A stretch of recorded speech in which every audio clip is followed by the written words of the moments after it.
I commonly describe Needham as Newton's little brother. For starters, they're right next to each other. Needham is a well manicured, charming town with some modern amenities thrown in. Very similar to Newton. No, I'd say. I feel it's getting newer by the year with the ongoing development. It's got just as much kind of stuff being turned over like Newton is. It's got a bustling town center where Highland Ave and Great Plain Ave meet with many restaurant offerings. Parking can be a pain in the rear though.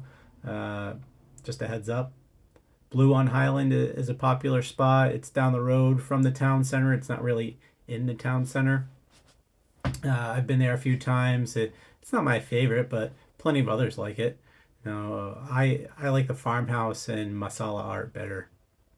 There are some newer places here that I haven't had the chance to try yet, like Cook gets some pretty good reviews. It's definitely a more active restaurant scene now compared to when I lived there. Much of Needham is easy on the eyes, and over the past decade has been targeted by developers, like I mentioned before. They buy the older homes, they knock them down, and they build these larger, more modern, much more expensive homes. In spite of these larger, more expensive homes, Needham real estate is pretty active and desirable. The schools are and have consistently been ranked in the top 15 in the state for as long as I can remember, with a 13 to 1 student teacher ratio, and the teacher retention rate is 87.5%.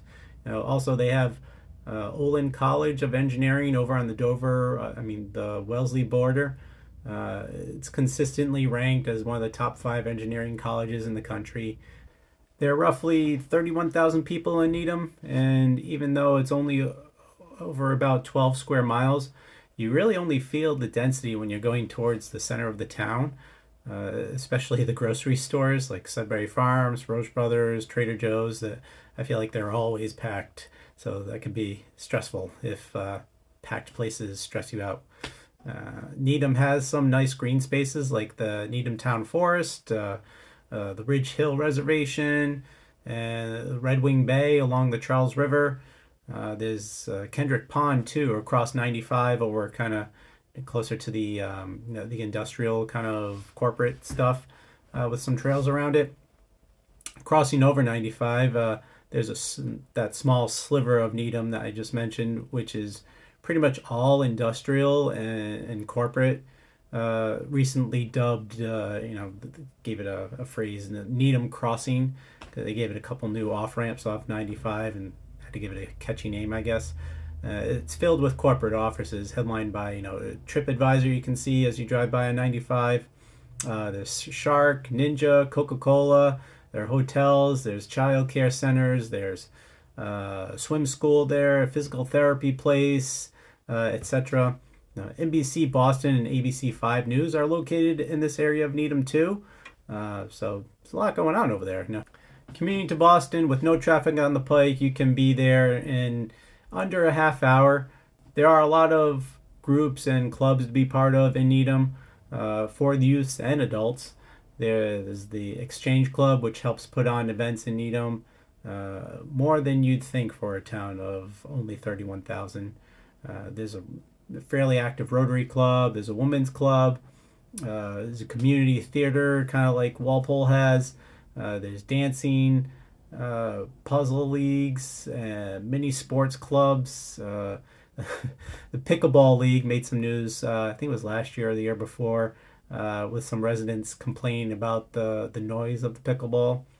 They even have a fencing academy here. You're probably thinking, of course, an affluent community like Needham has a fencing academy. Well, I think it's blue. Some events that take place in Needham are they have a harvest fair, they have various 5Ks throughout the year, they have a winter fest, multiple parades throughout the year. Needham has its own commuter rail line too, which will get you into South Station in about 45 minutes.